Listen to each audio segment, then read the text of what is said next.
Биздин ошол депутаттар отурат, мен менен кошо барган, жергиликтүү бийликтин губернатору дагы барган жалат.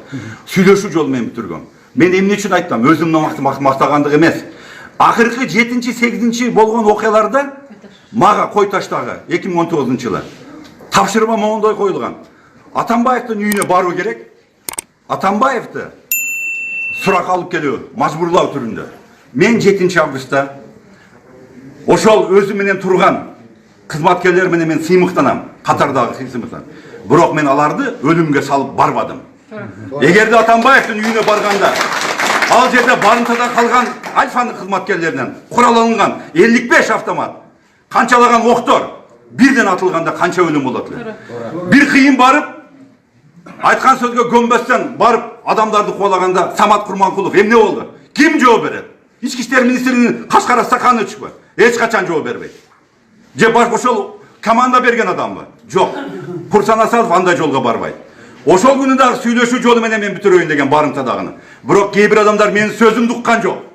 Ушул абалга алып келген. 8 август боюнча мен абалды туура билип, ошол жерге баргандан кийин Атамбаевдин үйүнө киргенде мен жалгыз кирген эмес, менин ушол ПСН деп коет. Атайын жөнөкөй өздүк курам эң жакшы кызматын көргөздү. Ички иштер министринин кызматкерлери эң жакшы ишти жасады. Бардык киргендин арасында мен болуп, мен көрүп жетекчиликтин кылып аткан иштерине. Штурмду колдобостон мен кыргыз жергебизде тынчтык туруктуулук болсун, бейкүн адамдардын каны төгүлбөсүн. Анан эң немеси биздин жергебизде дайыма башка адамдар шуну колдонуп кетпесин учурда деп туруп. Ошону ойлонуп, ошол учурдагы абалды көрүп бардыгына. Ошол өзүмдүн башымдан өткөн тажрыйбаны эске алуу менен мен буйрукту жогору жактан ошондой эле 7 августта дагы бардыгы турат. Мелисанын кызыкчылыгын сатты деп бул жерде отурат кеп. Курсан Асанов эч качан саткан эмес. Курсан Асанов өлгүчө ушул жерде туруп кыргыз жергесинде бардык улуттун кызыкчылыгын колдойт. И ак кызматын мамлекетке кылам. Дагы айтып тур 2010-жылы Атамбаевдин тарапташтары болуп СДПКдан парламентке келгенде. Курсан Асанов Атамбаевди көргөн эмес 2010-жылы. Юнкогланы бир ретке келтиргенден кийин бардык партиялар кызыккан. Келексине мен бардык партиянын лидерлери келип сүйлөп берет ошол учурда. Мен ушул жерде отурган мына турат Азамат ака, Кушпа Тезекбаев, Аматов Сейит акалар, Карасунун аксакалдары түндүк түштүк маселеси көп болуп кетти 2010-дон кийин. Билесиңер, Бакиев кеткенден кийин. Ушул иретке келтирүү үчүн сен ушул партияга барышың керек деп айтканда, мен өзүм агаларымды, апаларымды угуп туруп, анан СДПК партиясына баргам. Мен Бишкекке келип, форумга келип бир кадам ташаган эмесмин. Бул болгон окуя. А бул жерде күнөдө ошону да жазып жатат. Мен кызыкчылыгым ойлогон эмесмин. Бир дагы мен кек башымды дайыма сайып 7-8 августта дагы эки тараптан тең өлүү болбосун деп, өздүк курамдын ичинде дагы Самат Курманкуловго окшобосун деп туруп, мен ушул жолго барганмын. Өзүмдү башымды сайып туруп. Мен ушул кылган бардык иш кыймыл аракети менен сыймыктанамын. Сөзсүз түрдө. Бир дагы мен пожалуй желет этпеймин. Эл үчүн дайыма кызматка мен даяр.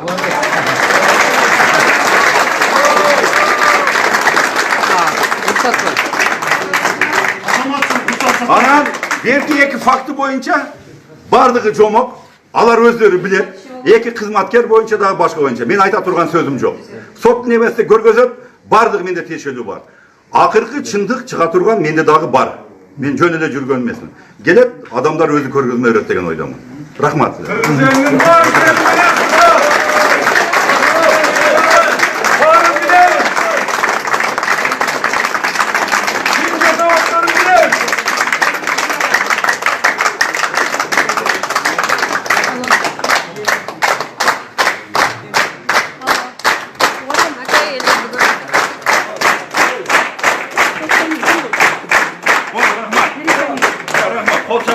Бирок бир жерде неме бар, мындай эле, бул жердин сот болуп атат, биз мыйзамга баш ийебиз. Мыйзам негизинде бардык бизде, мен суранып кетем, өзүмдү адвокаттан сурап. Көптөгөн суралбаган адамдар бар. Мен ошолор суралганда бардык картина чындыкка чыгат. Ал бардын алды бар.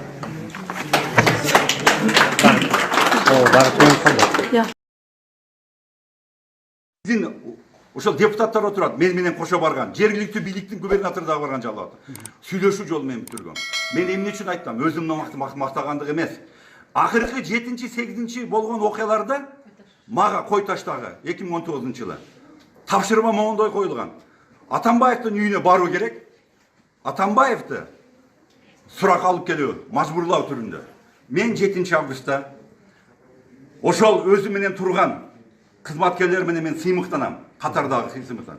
Бирок мен аларды өлүмгө салып барбадым.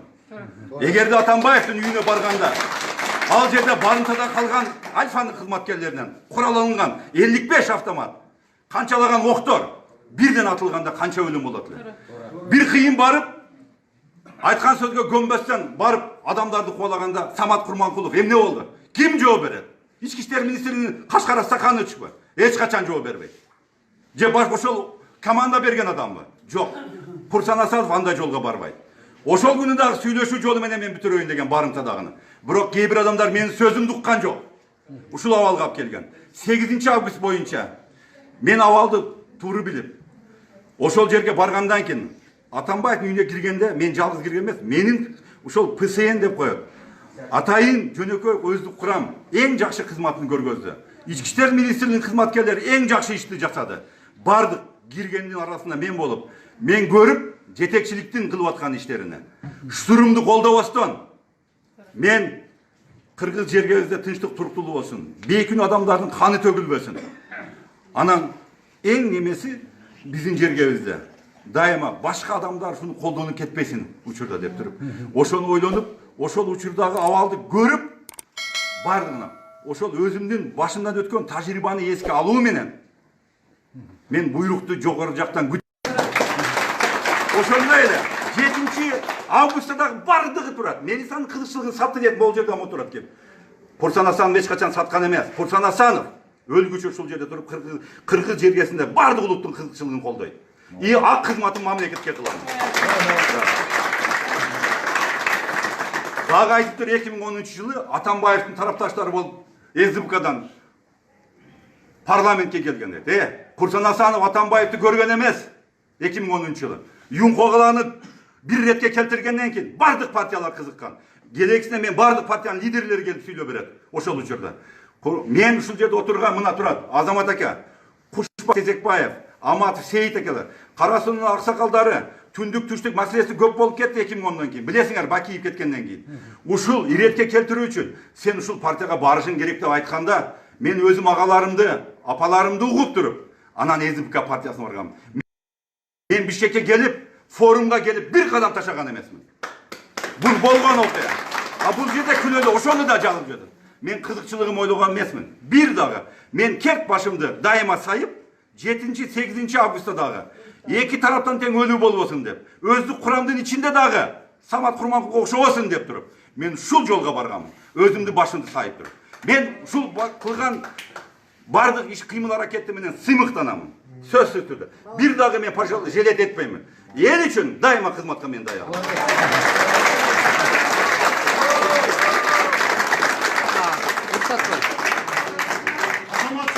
Анан берки эки факты боюнча бардыгы жомок, алар өздөрү билет. Эки кызматкер боюнча дагы башка боюнча мен айта турган сөзүм жок. Соттун эместе көргөзөт, бардыгы менде тиешелүү бар. Акыркы чындык чыга турган менде дагы бар. Мен жөн эле жүргөн эмесмин. Келет, адамдар өзү көргөзмө берет деген ойдомун. Рахмат.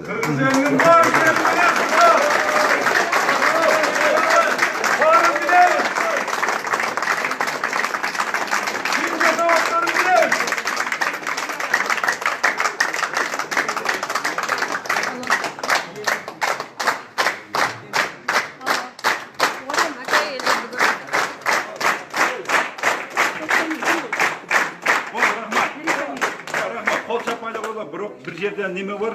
Мындай эле, бул жердин сот болуп атат. Биз мыйзамга баш ийебиз. Мыйзам негизинде бардык бизде мен суранып кетем, өзүм дагы адвокаттан сурам. Көптөгөн суралбаган адамдар бар. Мен ошолор суралганда бардык картина чындыкка чыгат. Ал бардын алдыга.